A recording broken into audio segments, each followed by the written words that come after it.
2025년 6월 16일, 중국 배터리 업계에서 조용하지만 아주 이상한 소식 하나가 흘러나왔습니다. 중국 3일 완성차 회사인 체리자동차가 앞으로 6년 동안 만들 자기네 전기차에 넣을 배터리를 결정했는데요. 그 배터리가 CATL도 아니고 BYD도 아니었습니다. 중국이 세계 1위 배터리 대국인데 심지어 자기 나라 안방인데 그 회사가 고른 건 바다 건너 한국의 LG 에너지 솔루션이었어요. 계약 규모가 무려 8기가와트시 업계 추정으로 1조 원이 넘는 물량입니다. 전기차 약 12만 대에 들어가는 어마어마한 양이죠. 이게 왜 충격이냐면 지금 지구상에서 배터리를 가장 많이, 가장 싸게 만드는 나라가 중국이거든요. CATL 한 회사가 전 세계 배터리 시장의 30%, 최근엔 40%까지 혼자 먹고 있고 여기에 BYD까지 더하면 중국 두 회사가 세계 시장의 절반을 훌쩍 넘깁니다. 배터리에 관한 한 중국은 그야말로 골리앗이에요. 그런데 그 골리앗의 안방 회사가 자기 집 앞마당에 세계 최고 배터리 공장을 두고도 굳이 옆나라 한국 제품을 사겠다고 나선 겁니다. 오늘은 이 이상한 선택 뒤에 뭐가 있었는지, 왜 중국이 자기 배터리를 두고 한국 배터리에 1조를 꽂았는지 그 진짜 속사정을 하나씩 풀어보려고 합니다. 그런데 이야기를 제대로 시작하려면 먼저 이 사건의 주인공인 체리자동차가 도대체 어떤 회사인지부터 알아야 합니다. 솔직히 말해서 CATL이나 BYD는 들어봤어도 체리라는 이름은 낯선 분들이 많을 거예요. 저도 이 회사 이름을 처음 들었을 땐 그게 누구지 싶었으니까요. 그런데 이 회사, 알고 보면 굉장히 재밌는 내력을 가진 곳입니다. 체리자동차는 1997년 중국 안후이성이라는 곳에서 세워진 국영 자동차 회사예요. 처음 시작은 정말 초라했습니다. 기술도 없고 브랜드도 없고 그저 다른 나라 유명한 차들을 어설프게 베껴 만드는 수준이었어요. 한동안은 짝퉁차 만드는 회사라는 소리까지 들었습니다. 중국 자동차 산업 자체가 걸음마 단계였던 시절이니까요. 그런데 이 회사가 남들과 다른 선택을 하나 합니다. 아직 중국 내수 시장도 제대로 못 잡은 2001년부터 무모하게도 해외 수출에 눈을 돌린 거예요. 당시 중국 안에서는 다들 비웃었습니다. 자기 나라에서도 안 팔리는 차를 무슨 수로 외국에 파느냐는 거였죠.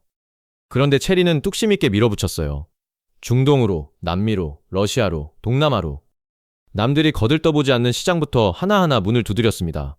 그리고 20년이 넘게 흐른 지금 그 무모해 보이던 도박은 완전히 다른 결과를 만들어냈어요. 체리자동차는 현재 전 세계 120개가 넘는 나라에 차를 팔고 있고요. 2024년 한 해에만 무려 260만 대를 팔았습니다. 그중 절반에 가까운 110만 대를 해외로 수출했어요.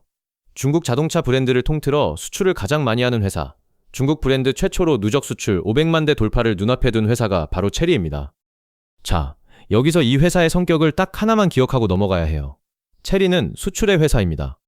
다른 중국 자동차 회사들이 거대한 내수 시장이라는 온실 안에서 편하게 자랄 때 체리는 처음부터 온실 바깥, 그러니까 진짜 세계 시장의 칼바람 속에서 싸워온 회사였어요. 이게 왜 중요하냐고요? 온실 밖에서 오래 싸운 회사는 바깥 세상의 규칙을 누구보다 잘 알거든요. 어디에 함정이 있는지, 어디서 얻어맞는지, 무엇을 조심해야 하는지를 몸으로 배운 회사인 겁니다. 이 점이 뒤에 나올 체리의 이상한 선택을 이해하는 첫 번째 열쇠가 됩니다. 일단 이것만 머릿속에 넣어두시고요. 이제 이 사건이 얼마나 말이 안 되는 일인지를 제대로 짚어봐야 이야기가 보입니다. 중국은 지난 10년 동안 세계에서 가장 노골적으로 자기 나라 배터리 회사를 밀어준 나라예요. 2015년, 2016년쯤부터 중국 정부가 아주 대놓고 정책을 하나 만듭니다. 우리나라에서 파는 전기차에 보조금을 줄 텐데 그 보조금은 중국산 배터리를 단차에만 준다. 이게 바로 그 유명한 화이트리스트, 우리말로 하면 추천 목록 정책이었어요. 이게 무슨 뜻이냐면요. 전기차라는 게 원래 비쌉니다. 그래서 소비자들이 살 때 정부가 보조금을 얹어줘야 팔리는데 그 보조금을 한국 배터리 단차에는 안 주겠다는 거예요. 그럼 어떻게 되죠? 똑같은 전기차인데 한국 배터리를 달면 소비자가 손에 쥐는 값이 몇백만 원씩 비싸집니다. 그러니 중국 완성차 회사들이 한국 배터리를 쓸 이유가 사라지는 거죠. 아무리 성능이 좋아도 정부 보조금을 못 받는 순간 그 배터리는 시장에서 사형 선고를 받는 것이나 마찬가지였어요. 그런데 이 시기가 하필 사드 사태와도 겹쳤습니다. 2016년 한국이 사드라는 미사일 방어 체계를 배치하기로 하면서 중국이 발끈했잖아요. 그때 중국이 한국에 온갖 보복을 했는데 배터리도 예외가 아니었습니다. 업계에서는 이걸 배터리 그만령이라고 불렀어요. 정치적인 이유까지 얹히면서 한국 배터리 회사들은 그야말로 이중으로 벽에 막혀버린 겁니다. LG화학, 삼성 SDI, SK이노베이션. 우리나라를 대표하는 배터리 3사가 나란히 중국 정부의 화이트리스트에서 몇 년째 이름을 못 올렸어요. 이게 실제로 어떤 상황이었는지 상상해보세요. 한국 배터리 회사들은 중국이라는 거대한 시장을 노리고 중국 땅에 어마어마한 돈을 들여 공장을 지었습니다. 라인을 깔고 사람을 뽑고 설비를 들여놓았어요. 그런데 정작 그 공장에서 만든 배터리를 중국차에 못 파는 거예요. 팔면 보조금이 안 나오니까 아무도 안 사가는 거죠. 애써 지은 최신 공장이 개점 휴업 상태로 몇 년을 놀았습니다. 그 공장을 지키던 한국 엔지니어들 심정이 어땠을까요? 세계 최고 수준의 배터리를 만들 실력이 분명히 있는데 정치와 정책이라는 보이지 않는 벽 앞에서 손 놓고 있어야 했던 겁니다. 기술이 부족해서 밀린 게 아니라 아예 경기장에 들어가는 것조차 막힌 상황이었어요. 실력을 겨뤄보지도 못하고 문전박대를 당하는 것만큼 답답한 일이 또 있을까요? 저는 이 몇 년의 서름이 오늘 하려는 이야기의 진짜 밑바탕이라고 생각합니다. 이 굴욕의 시간이 없었다면 뒤에 벌어질 역전극이 이렇게까지 극적으로 느껴지지 않았을 테니까요. 여기서 잠깐 짚고 넘어갈 게 있어요. 중국의 이 화이트리스트 정책. 이건 단순히 중국이 자기 산업 좀 챙겼네 정도로 볼 일이 아닙니다. 이건 굉장히 계산된 냉정한 국가 전략이었어요. 배터리는 앞으로 다가올 전기차 시대의 심장 같은 부품이잖아요. 자동차 값의 3분의 1이 배터리라는 말도 있을 만큼요. 중국은 이 심장을 자기들이 쥐어야 미래 자동차 산업 전체를 손에 넣을 수 있다는 걸 일찌감치 간파한 겁니다. 그래서 보조금이라는 무기를 써서 자국 시장을 온실처럼 완전히 닫아버린 거예요. 그 온실 안에서 CATL도 크고 BYD도 크고 중국 배터리 회사들이 무럭무럭 자랐습니다. 여기서 우리가 오해하지 말아야 할 게 하나 있어요. 세계 1위 CATL이 하늘에서 뚝 떨어진 게 아니라는 겁니다. 순전히 자기들 기술이 뛰어나서 1등이 된 게 아니에요. 나라가 10년간 문을 걸어 잠그고 경쟁자를 다 막아준 온실 안에서 편하게 덩치를 키운 결과물이었던 거죠. 물론 CATL이 그 안에서 진짜 실력도 쌓은 건 맞습니다. 하지만 그 출발점에는 보호라는 온실이 있었다는 걸 기억해두세요. 이게 나중에 아주 중요한 반전으로 돌아옵니다. 그렇게 온실 속에서 무섭게 자란 중국 배터리는 정책의 문이 열리자마자 세계로 쏟아져 나가기 시작합니다. 무기는 딱 하나, 가격이었어요. 중국 배터리 회사들이 주력으로 미는 건 LFP, 우리말로 리튬 인산철 배터리라는 건데요. 이게 값이 정말 쌉니다.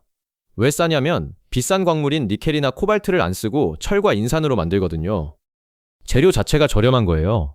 게다가 불이 잘 안 나서 안전하기도 하고 오래 쓸 수 있어서 수명도 길어요.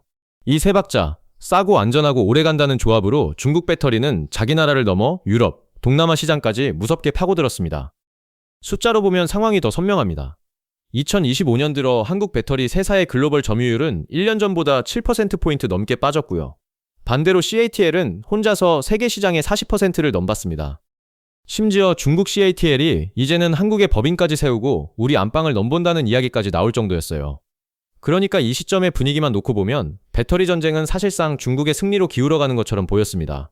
한국은 밀리고 있었고 중국은 거침이 없었어요. 누가 봐도 한국 배터리 산업은 궁지에 몰린 형국이었습니다. 바로 이 분위기 속에서 앞서 말한 그 사건이 터진 겁니다. 중국 3일 완성차 체리 자동차가 한국 LG에너지솔루션 배터리를 6년치 1조 원어치 사겠다고 계약서에 도장을 찍은 거예요. 이기고 있는 쪽이 지고 있는 쪽 제품을 사겠다고 나선 거죠. 이건 뭔가 앞뒤가 안 맞습니다. 세계 최강 배터리를 안방에 두고 심지어 그 배터리가 훨씬 싼데 왜 굳이 비싸고 밀리고 있는 한국 배터리를 골랐을까요? 여기서부터가 이 이야기의 진짜 핵심입니다. 그리고 답의 첫 번째 실마리는 아까 우리가 머릿속에 넣어둔 그 사실에 있어요. 체리는 수출의 회사라는 건 말이죠. 이번에 LG 배터리를 달 체리 전기차는 중국에서 팔릴 차가 아니었습니다. 스페인 바르셀로나 공장에서 만들어질 예정이거든요. 중국에서 만드는 게 아니라 유럽 현지에서 만들어서 유럽 사람들한테 파는 차인 거예요. 자, 그럼 이제 그림이 조금씩 맞춰지기 시작합니다. 체리한테 이 차는 중국 국내용이 아니라 유럽 수출용이었던 거예요. 그리고 유럽 시장에는 중국 안방과는 전혀 다른 규칙이 기다리고 있었습니다. 온실박 세상을 20년간 겪어온 체리는 그 규칙을 누구보다 잘 알고 있었고요. 그 규칙이 바로 체리로 하여금 한국 배터리를 고르게 만든 진짜 이유들입니다. 크게 두 가지예요. 첫 번째 이유는 관세라는 벽이었어요. 미국과 유럽연합은 최근 몇 년 사이 중국산 제품에 아주 높은 관세를 매기기 시작했습니다. 값싼 중국 물건이 자기네 시장을 다 잡아먹는 걸 막으려는 거였죠. 전기차와 배터리도 예외가 아니었어요. 유럽연합은 중국산 전기차에 대해 대규모 관세 부과를 결정했고 배터리에 대해서도 언제든 관세 폭탄을 때릴 수 있다는 신호를 계속 보내고 있었습니다. 만약 체리가 유럽에서 파는 차에 중국산 CATL 배터리를 그대로 달면 어떻게 될까요? 그 배터리에 관세가 붙는 순간 싸다는 중국 배터리의 최대 장점이 그냥 사라져버립니다. 관세를 얹고 나면 오히려 한국 배터리보다 비싸질 수도 있어요. 게다가 정치적으로도 중국산 부품 덩어리차라는 딱지가 붙으면 유럽 소비자들 눈치도 봐야 하고요. 반대로 한국 배터리를 달면 어떻게 됩니까? 관세 문제에서 훨씬 자유롭고 한국 배터리 탑재라는 게 오히려 품질 보증서처럼 작용할 수도 있어요. 그러니까 체리 입장에서는 한국 배터리를 다는 게 유럽 시장에서 살아남는 데 훨씬 유리한 선택이었던 겁니다. 여기서 우리가 반드시 눈여겨봐야 할 게 있어요. 아까 중국이 자국 시장에서 뭘 했다고 했죠? 보조금이라는 무기로 문을 걸어 잠그고 한국 배터리를 밀어내며 자기 산업을 키웠잖아요. 그런데 지금 유럽이 하고 있는 게 정확히 똑같은 겁니다. 관세라는 무기로 문을 걸어 잠그고 중국 배터리를 밀어내고 있는 거예요. 중국이 그토록 잘 써먹던 보호무역이라는 칼이 이번엔 부메랑이 되어 자기 목을 겨눈 셈이죠. 중국이 남한테 했던 그대로 이번엔 중국이 당하고 있는 겁니다. 그리고 체리는 그 부메랑을 피하기 위해 정치적으로 중국산 딱지가 안 붙는 한국 배터리를 방패처럼 골라든 거예요. 역사가 이렇게 얄궂게 되돌아오는 걸 보면 참 씁쓸하면서도 흥미롭습니다. 하지만 관세만으로 이 선택을 다 설명할 수는 없습니다. 두 번째 이유가 훨씬 더 본질적이고 사실 이게 진짜 이야기의 심장이에요. 바로 기술이었습니다. 유럽은 추워요. 특히 겨울이 길고 혹독한 북유럽이나 동유럽을 생각해보세요. 그런데 중국이 자랑하는 그 값싼 LFP 배터리에는 치명적인 약점이 하나 있었습니다. 바로 추위에 약하다는 거예요. LFP 배터리는 기온이 뚝 떨어지면 성능이 확 나빠집니다. 충전도 느려지고 힘도 안 나고 주행거리도 뚝 떨어져요. 겨울에 전기차 몰아본 분들이 배터리가 반토막 났다고 하는 그 현상이 LFP에서 훨씬 심하게 나타나는 거죠. 여름에 500km 가던 차가 한겨울엔 300km도 못 가는 일이 벌어지는 겁니다. 유럽처럼 겨울이 매서운 곳에서 이건 정말 큰 문제예요. 왜 이런 일이 벌어지느냐? LFP 배터리는 그 구조상 낮은 온도에서 배터리 안에 화학 반응이 확 둔해집니다. 사람으로 치면 추운 날 몸이 굳어서 잘 못 움직이는 것과 비슷해요. 반면 한국이 주력으로 하는 배터리는 NCM, 삼원계라고 부르는 종류인데요. 니켈, 코발트, 망간이라는 세 가지 재료를 써서 만듭니다. 재료값이 비싸서 가격은 좀 나가지만 그만큼 성능이 좋아요. 특히 추운 날씨에서 LFP보다 훨씬 안정적으로 힘을 내고 충전도 잘 되고 같은 크기의 에너지도 더 많이 담을 수 있습니다. 한번 충전으로 더 멀리 갈 수 있다는 뜻이죠. 정리하면 이렇습니다. LFP의 싸다는 장점은 사실 평범한 조건에서만 온전히 통하는 장점이었어요. 따뜻하고 무난한 환경에서는 싸고 좋은 배터리인데 유럽의 혹독한 겨울 같은 까다로운 조건으로 가면 그 장점이 흔들려 버리는 겁니다. 유럽에서 팔 프리미엄 전기차라면 값이 좀 비싸더라도 겨울에 제대로 굴러가는 한국 배터리가 훨씬 나은 선택이었던 거예요. 실제로 LG에너지 솔루션도 이번 계약을 두고 저온 환경에서 출력과 충전 효율이 뛰어난 우리 NCM 배터리가 인정받았다고 밝혔습니다. 유럽 계절 특성에 딱 맞는 맞춤형 솔루션을 내놨다는 거죠.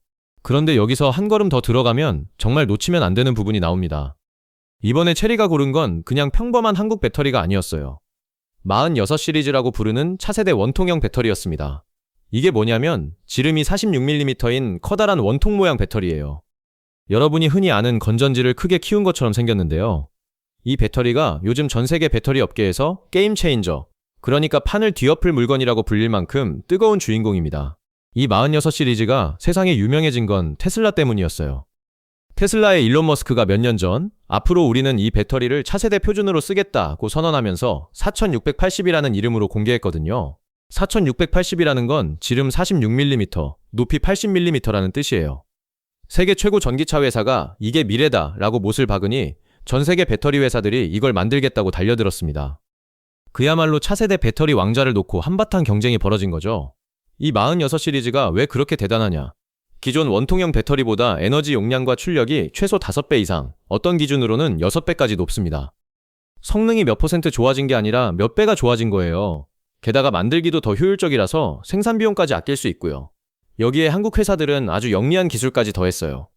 삼성 SDI의 한 개발자가 인터뷰에서 설명하기를 기존 배터리는 전극과 전기가 흐르는 통로를 탭이라는 작은 연결 부품으로 이었는데 46 시리즈에서는 이 탭을 아예 없애버렸다고 합니다.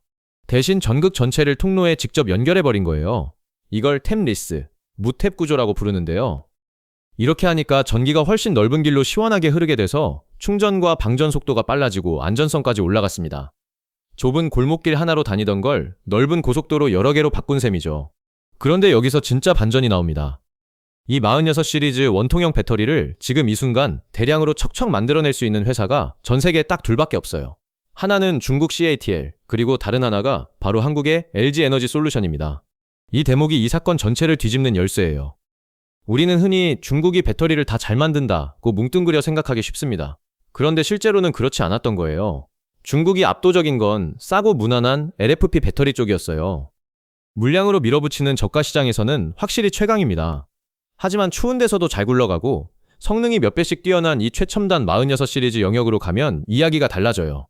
여기서는 중국조차 겨우 CATL 한 곳만 겨우 따라왔던 겁니다. 나머지 수많은 중국 배터리 회사들은 아직 이 물건을 제대로 못 만들었어요. 그러니까 체리 입장에서 유럽에 내놓을 고급 전기차에 최고 성능의 46 시리즈를 넣고 싶은데 선택지가 사실상 CATL 아니면 LG 딱 둘 뿐이었던 거죠. 여기서 잠깐 한국이 이 자리에 오르기까지의 과정도 짚어야 합니다. 왜냐하면 이건 LG 한 회사만의 이야기가 아니거든요. 한국 배터리 산업 전체가 이 최첨단 고지로 올라섰다는 게 진짜 무서운 대목이에요. LG에너지 솔루션은 이미 테슬라, 그리고 독일의 메르세데스 벤츠, 또 미국의 유망한 전기차 스타트업 리비안 같은 세계에서 가장 까다로운 고객들한테 이 46 시리즈를 공급하고 있습니다. 심지어 2025년 11월에는 리비안과 또 한 번 대규모 46 시리즈 공급 계약을 맺었어요. 삼성 SDI도 만만치 않습니다. 당초 계획보다 무려 1년이나 앞당겨서 46파이 배터리 양산을 시작하고 미국 고객사에 초도 물량을 공급했고요. 헝가리 공장에서는 BMW에 넣을 46파이 배터리 라인 투자까지 시작했습니다. 이게 무슨 뜻이겠어요? 세계에서 가장 눈이 높은 고객들이 줄줄이 한국 배터리를 골랐다는 겁니다. 테슬라가, 벤츠가, BMW가, 리비안이 말이죠. 이 기업들이 아무 데서나 배터리를 사는 회사들이 아니잖아요. 그런 회사들이 검증하고 선택한 물건이라는 건 이미 세계 최고 수준이라는 보증서나 마찬가지입니다. 한국은 저가 물량전에서는 밀렸을지언정 이 가장 어려운 배터리 영역에서는 산업 전체가 최정상에 올라서 있었던 거예요. 자, 그러니 이제 체리의 선택이 왜 그렇게 되었는지가 착착 맞아 떨어집니다. 유럽에 내놓을 고급 전기차에는 최고 성능의 46 시리즈가 필요하다. 그런데 이걸 만들 수 있는 건 CATL과 LG 둘뿐이다. CATL을 고르면 유럽에서 관세 폭탄을 맞을 위험이 있다. LG를 고르면 그 위험을 피할 수 있다. 성능은 둘 다 최고 수준이니 정치적으로 안전한 한국을 고르는 게 합리적이다. 결론은 LG. 이건 애국심이나 감정 같은 게 전혀 개입되지 않은 철저하게 계산기를 두드린 냉정한 비즈니스 판단이었어요. 한번 체리의 유럽 담당자 입장이 되어 상상해볼까요? 그 사람 책상 위에는 선택지가 놓여 있었을 겁니다. 왼쪽엔 자기 나라 회사 CATL, 오른쪽엔 한국의 LG. CATL을 고르면 마음은 편하죠. 같은 중국 회사니까요. 하지만 계산기를 두드려보면 유럽 관세 위험에 정치적 부담에 겨울 성능 우려까지 걸리는 게 한둘이 아닙니다. 반대로 LG를 고르면 값은 좀 더 들지만 이 모든 걱정이 사라져요. 유럽 시장에서 확실하게 살아남을 수 있습니다. 20년간 온실박 세상에서 굴러본 회사의 담당자라면 어느 쪽을 골랐을까요? 답은 이미 나와 있었던 겁니다. 감정을 접고 오직 유럽에서 이기는 법만 생각한 결과가 바로 한국 배터리였던 거죠. 여기서 저는 이 사건이 던지는 진짜 의미를 짚고 싶어요. 사람들은 흔히 산업 경쟁을 두고 누가 이겼고 누가 졌다는 단순한 승부로 보려고 합니다. 실제로 숫자만 보면 배터리 전쟁은 중국이 이기고 있는 것처럼 보였어요. 점유율도 중국이 훨씬 높고 값도 훨씬 싸니까요. 하지만 이번 체리의 선택은 그 단순한 승부론에 균열을 냅니다. 시장을 통째로 먹는 것과 아무나 못 만드는 물건을 만드는 것은 전혀 다른 이야기라는 거예요. 중국은 많이 싸게라는 게임에서는 이기고 있었습니다. 하지만 가장 어려운 걸 가장 잘 일하는 게임에서는 한국이 여전히 대체 불가능한 자리를 지키고 있었던 거예요. 그리고 진짜 큰 돈과 미래가 걸린 프리미엄 시장에서는 결국 그 대체 불가능함이 값을 발휘한 겁니다. 값이 싸다는 건 언제든 더 싼 경쟁자가 나타나면 뒤집힐 수 있는 장점이에요. 하지만 아무도 못 만드는 걸 만든다는 건 쉽게 뒤집히지 않는 진짜 힘이거든요. 이건 한국 배터리 산업이 지난 10년간 겪은 서름을 생각하면 더 극적입니다. 아까 이야기했죠. 중국의 보조금 장벽에 막혀서 공장을 짓고도 몇 년을 놀렸던 그 시절, 실력을 겨뤄보지도 못하고 문전박대당했던 그 답답함. 궁지에 몰린 한국 배터리 앞에는 두 갈래 길이 있었습니다. 하나는 중국을 따라 값싼 LFP를 똑같이 만들며 가격 경쟁에 뛰어드는 길이었고요. 다른 하나는 아예 중국이 쉽게 따라올 수 없는 최첨단 영역으로 먼저 올라가 버리는 길이었어요. 한국은 후자를 택했습니다. 값으로는 못 이기니 아무도 못 만드는 물건으로 승부를 보기로 한 거죠. 그 선택이 쉬웠을 리 없어요. 46 시리즈 같은 차세대 배터리는 개발에 엄청난 돈과 시간이 들어갑니다. 당장 돈이 되는 것도 아니에요. 테슬라조차 이 배터리 양산에 애를 먹었을 정도니까요. 그 긴 시간을 한국 회사들은 테슬라와 벤츠와 리비안 같은 까다로운 고객들과 부딪히며 버티고 다졌습니다. 그렇게 묵묵히 쌓아온 기술력이 결국 자기를 그토록 오래 밀어냈던 바로 그 나라, 중국의 안방 회사조차 스스로 문을 열고 찾아오게 만든 겁니다. LG에너지 솔루션의 김동명 최고 경영자가 이번 계약을 두고 한 말이 이 상황을 아주 정확하게 짚어줍니다. 그는 독보적 기술력을 바탕으로 한 대체 불가능한 차별화된 고객 가치만이 전기차 시장의 침체기를 극복하고 다가올 슈퍼사이클을 지배할 수 있는 기반이 된다고 말했어요. 말이 좀 어렵지만 풀어보면 이런 뜻이에요. 값싸게 남들 따라하는 걸로는 이 판을 못 이긴다. 오직 남이 못 만드는 걸 만드는 회사만이 지금의 어려운 시기를 넘어 다음에 올 큰 호황을 지배할 수 있다는 겁니다. 이번 체리와의 계약은 바로 그 전략이 옳았다는 걸 증명한 첫 번째 사례였던 셈이죠. 그리고 이 사건에는 상징적인 의미가 하나 더 있습니다. 이번 계약은 한국 배터리 회사가 중국 완성차 회사에 조 단위의 대규모 원통형 배터리를 공급하는 사상 첫 사례였어요. 그동안 철옹성 같았던 중국 완성차 시장의 벽을 한국 기술이 전공법으로 뚫고 들어간 첫 순간이었던 겁니다. 10년 전 보조금 장벽에 막혀 공장을 놀리던 그 회사가 이제는 중국 회사가 먼저 찾아와 6년치 물량을 통째로 맡기는 회사가 된 거예요. 게다가 두 회사는 이번 한 번으로 끝내지 않고 체리그룹의 다른 전기차 모델로도 협력을 넓히자며 추가 논의까지 시작했다고 합니다. 문이 한 번 열리니 그 뒤로 더 큰 문들이 줄줄이 열릴 조짐이 보이는 거죠. 물론 이 이야기를 두고 그럼 이제 한국이 배터리 전쟁에서 완전히 이겼다고 성급하게 결론 내릴 수는 없어요. 냉정하게 봐야 합니다. 여전히 전체 시장의 크기로 보면 중국이 압도적이고 값싼 LFP의 공세도 계속되고 있으니까요. 2025년 들어 한국 세사의 점유율은 계속 방어전을 치르는 중이고 CATL은 오히려 40%를 넘어 독주 체제를 굳히고 있습니다. 앞서 말했듯 CATL이 한국에 법인까지 세워 우리 안방을 넘본다는 긴장도 여전하고요. 이 계약 하나로 판이 뒤집힌 건 결코 아니에요. 이건 큰 전쟁 속에 의미 있는 한 승리일 뿐 전쟁의 끝은 아닙니다. 하지만 그렇다고 이 사건의 무게가 가벼운 것도 아닙니다. 왜냐하면 이 계약은 단순한 매출 하나가 아니라 방향을 보여준 사건이기 때문이에요. 어디로 가야 살아남는지, 어떻게 싸워야 이기는지 그 방향을 이 계약서 한 장이 가리키고 있는 겁니다. 점유율 숫자에서 밀리고 있어도 가야 할 길을 제대로 잡고 있다면 그건 결코 지고 있는 게 아니라는 거죠. 결국 이 모든 이야기가 우리한테 알려주는 건 이겁니다. 경쟁에서 밀릴 때 두 가지 길이 있어요. 하나는 이기고 있는 상대를 똑같이 따라하며 값을 더 낮추는 길이고 다른 하나는 아예 상대가 못 오는 자리로 올라가 버리는 길이에요. 한국 배터리는 후자를 택했습니다. 값으로는 못 이기니 아무도 못 만드는 물건으로 승부를 본 거죠. 그리고 그 선택은 자기를 그토록 오래 밀어냈던 바로 그 나라의 회사가 스스로 문을 열고 찾아오게 만들었습니다. 이보다 더 분명한 실력 증명이 있을까요? 남을 이기는 가장 확실한 방법은 상대를 억지로 꺾는 게 아니라 상대가 나를 필요로 하게 만드는 것이라는 걸 이 1조 원짜리 계약서 한 장이 조용히 보여준 셈입니다. 세상 모든 경쟁이 결국 값싸움처럼 보여도 진짜 마지막에 웃는 건 대체될 수 없는 자리를 만든 쪽이라는 사실을요. 값은 언제든 깎일 수 있지만 없어서는 안 되는 존재가 되는 순간 그때부터는 상대가 먼저 나를 찾아오게 되니까요. 여기까지 중국 3위 완성차 체리자동차가 CATL과 BYD를 다 제치고 한국 배터리에 1조 원을 꽂은 그 놀라운 사연을 함께 살펴봤습니다. 끝까지 시청해주셔서 진심으로 감사합니다.